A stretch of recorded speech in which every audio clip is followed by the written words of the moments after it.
Why is everyone saying you're a bad Muslim on this? Oh, because I eat pork. I don't care. I do everything. You're like a liberal Muslim. The joke is the one thing Muslims don't do It's pork. is pork, and even then, I don't care about that either. So that's why I'm a bad Muslim. Wow. You are a bad Muslim. Yeah. What would you describe your religious affiliation as? I mean, I say I'm culturally Muslim, but like it's because I grew up in a Muslim country, you know, Muslim family. But the way I see it is like if there is a Jannah, when I get there, I don't think God is gonna be like, you ate some pork, man. That's pretty fucked up. You know, you tried to be a good person your whole life, but a little bit of pork, I don't know about that. That's just the way I think about it. Well, it's true. I mean, it's not going to condemn you to hell. So you're a cultural Muslim. God's not going to send you to hell because you eat pork. That's true. I mean, everything that you said there is true. He's not going to send you to hell because you eat pork. These are all forgivable things. Yeah, that's the way I see it. Do you believe in God, though? I don't know. You're agnostic. Yeah. I only ask you all these questions because it's interesting to me, like, what your moral compass is. Like, where do you get your moral compass from? Oh, yeah. Do you know what I mean? It's not religion. So where does it come from? The way I see it is moral compass wise, like I think of everyone as I would myself. Like do unto others what you would want others to do to you is my. That's a religious phrase, a religious quote.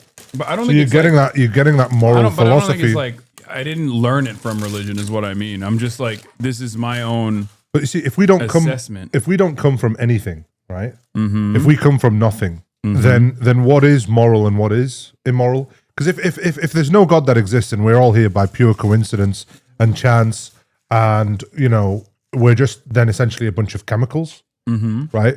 That have come together and formed this biological mass. So therefore, like nothing that you do is ethical or not ethical. It's just a change of configuration of chemicals. So that's what I mean about like. Then where does the moral compass come from? Like. What's this inside you that's telling you that this is right and this is wrong? Is it a feeling? And if it is a feeling, that this is right or wrong, then that feeling is just a dopamine hit. It's just chemicals again. For sure. But so this is what I mean about, like, if you think about it really deeply, if you don't believe in God and you just believe that we are just a bunch of we're just some biology with some chemicals, then you saying like, I'm doing this because this is what feels right. This is what I think this is what makes me feel good. So I make someone else feel good. What you're basically saying is this chemical process in my brain, I'm reciprocating this chemical process in my brain, which again then has no meaning because then doing something bad to someone is just a different form of chemical messages. So that's again, it comes back to the question of where do you get your moral compass from? Sorry about going into theology, guys. I know I'm a doctor, but I didn't tell you I was also a doctor of philosophy. I'm not a doctor of philosophy, by the way, but I'm just throwing it out there. So go on, tell me. I think human beings are here for a short period of time. And as a human being myself, I want to maximize my own enjoyment. And I want to limit the amount of pain that I experience. Yep. In moderation, of course. There's, there is even more enjoyment that you can derive out of like periods of adversity and struggle in the end. And if that's what I want for myself, then I assume others also want that as well. And as long as, I can get other people on board with this code of conduct to the best of my ability, then I believe that everyone else will be able to live in a better world to try and minimize others' suffering to the best of our collective ability. Yeah, I understand. Still doesn't quite answer where he gets his moral compass from, but I appreciate him trying. That's just how it is. Like, I don't care if it's like probability or God. I think as long as the outcome is like that you're working to better mankind, better society, to help others alleviate pain, and that's great. I genuinely respect that. I want to see a better society for everyone. So, of all these religions right now, which one do you think makes the most sense? I don't think any. I think it's all a So you think they're all irrational? No, I think it's all a contextualization of experiences that we've had, and to try and decipher the undecipherable, the unknowable, and create social standards so that we can live in a cohesive society. Yeah. I think it has a great purpose for instilling solidarity for a lot of people. Like, I'm not anti-religion at all. Yeah. I'm a firm believer that like it has a use, and I feel like it also gives people's lives meaning. So in that sense, it's great if people, as long as they don't use cynically what their interpretation of religion is to harm others or to try and justify a set of standards that would limit people's liberties, then I'm fine. You can practice whatever you want to practice. But I see religion more so as a tool. Right. A tool for who? For what? To instill some kind of social cohesion, to create like a set of rules, like you said. That's true. Right from wrong. Yeah. Best practices. Yeah. Yeah. And but that in itself, right? Yeah, is also an evidence, you could say, of God itself. Because if, say, is a form of like, it creates a set of rules and a social cohesion, religion does, then if there was a God and there was a creator, that's what he would want. He would want there to be social cohesion. So he brings about this set of rules to bring social cohesion. So that same argument, which people say, I think religion is just this set of rules for social cohesion, well, that would also be an argument for God existing as well. I mean, do you know, that's the truth of it. You just got to look at this a little bit deeper. I think it ultimately comes down to whether I can prove or disprove the existence of God, and I say I can't. So I just chill. Yeah, that's the way I approach it. I'm only asking all of this because obviously, like, you have such an influence over so many millions of people around the world with your discourse and what you talk about. I've always wondered and I've always wanted to know, like, where do you get your moral compass that gives you your talking points, that gives you your positions? Because that's important. It's important to understand the thinking, where you get to this kind of stuff from. So, the immortal science of Marxist-Leninism and dialectical and historical materialism, I think. But even then, I don't have any sort of like particular orthodoxy that I abide by. But if you are looking for like some kind of contextualization of like what I as closely associated with as, then that's it. That's what I'm that's what I'm closest to in association. Yeah. That's what I think. I mean, it's not like hardline rules to follow everything by. I think it's just like the closest to describing our reality, at least from my perspective. Yeah. But even then, it's not. I don't have any sort of dogmatic approach to anything. So if there's like evidence to the contrary, then I would reconsider. Yeah. Well, that's also a sign of intelligence as well. It's intelligent people who can change their position when evidence is presented to them.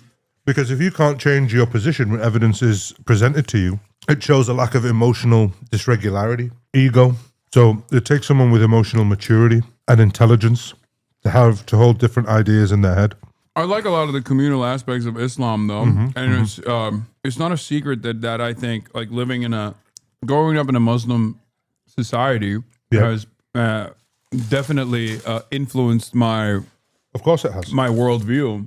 Even though I would say when I was growing up in Turkey, I was a edgy atheist. Like I was definitely like very anti-Islam. And then you came over to a world that doesn't have Islam, and you suddenly began to realize Well, I just saw the perception of Islam in the West, and I realized like, oh, it's different when like non-Muslims are doing this. But even then, I would say like one of the most significant political evolutions I've had, or worldview changes that I've had, was the hijab ban in Turkey. And Turks will get mad at me for saying this, but like when I was growing up, I thought it was icky.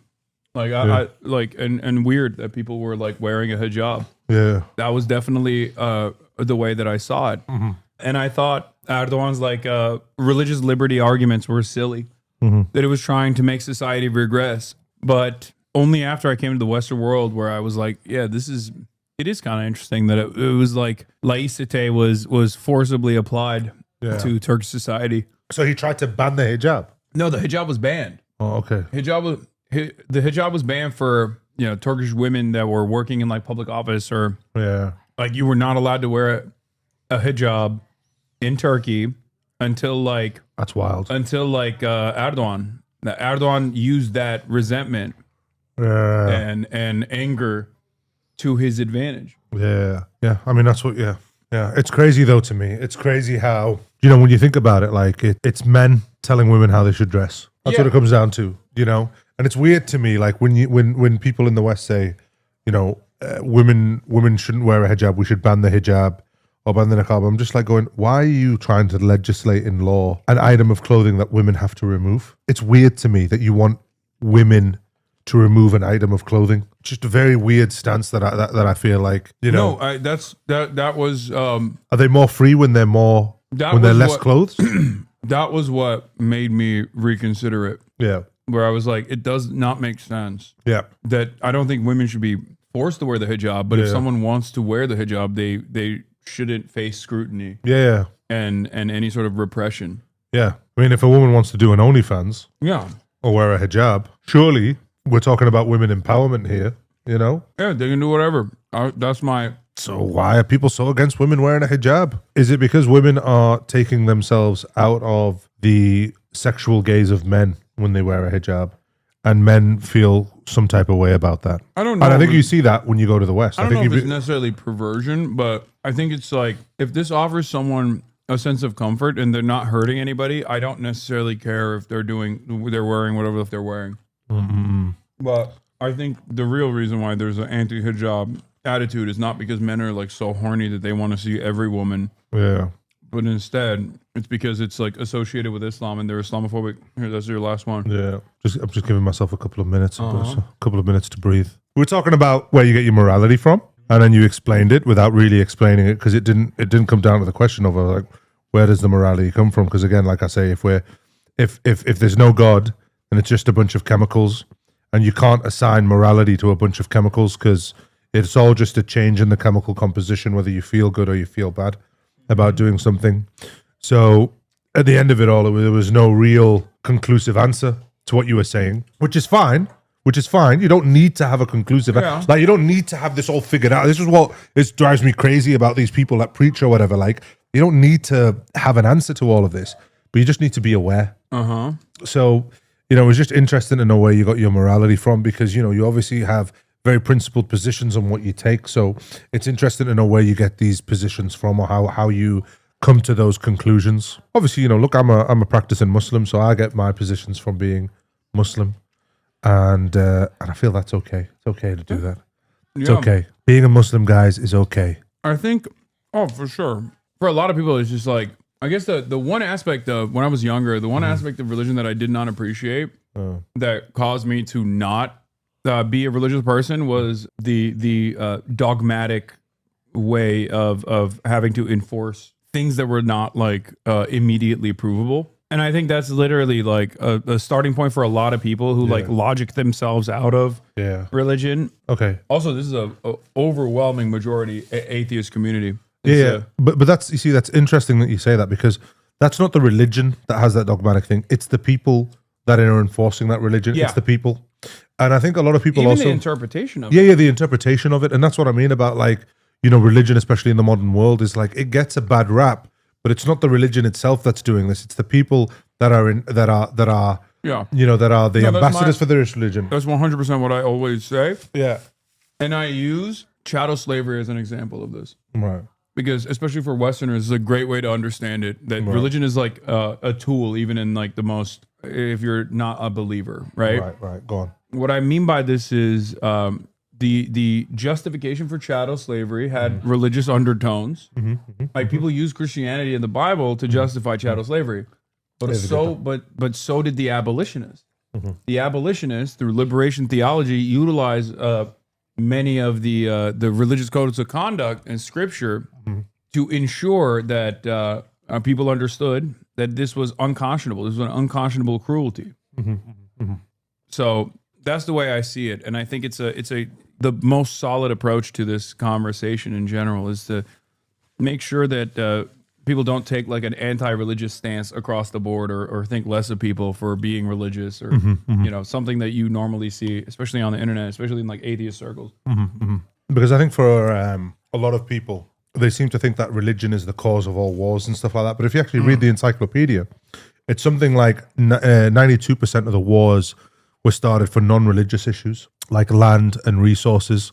And if you look at 100% of all wars, there is no war that has ever been fought simply on religious grounds, even the Crusades. That's all bullshit. Religion is the galvanizing factor. It galvanizes people. Justify it. Yes, it is. It is. See, what you're saying, historical materialism, you're teetering closely at the precipice of a socialist understanding of the world. Well, look, one thing that I will say about socialism. Who's proselytizing now? One thing I will say about socialism. It's right? never worked. No.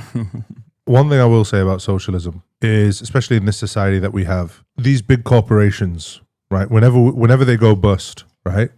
The governments are so against socialism or socialist policies, right? Yeah. Mm-hmm. But when the big banks are about to go bust or big businesses are about to go bust, we socialize their debt. We pay the taxpayer and we bail them out. But if you're going to lose your home or you can't pay your bills for healthcare, then it's tough luck, pal. Everyone's got to fend for themselves. You made the wrong decisions. Blah, blah, blah, blah, blah, blah, blah. There's no socialism for that. No. And, you know, to me, it just seems crazy to me that like people accept us socializing the debt of corporations while capitalizing on the debt of the average person. That's what's nuts to me, because it's not that America doesn't believe in socialism. It believes in socialism for a certain type of people. Well, and those people are the corporations and the big 1%. They can be socialized. They can have their assets or their money and their debts all socialized, but their profits are personal and are personalized. Yeah.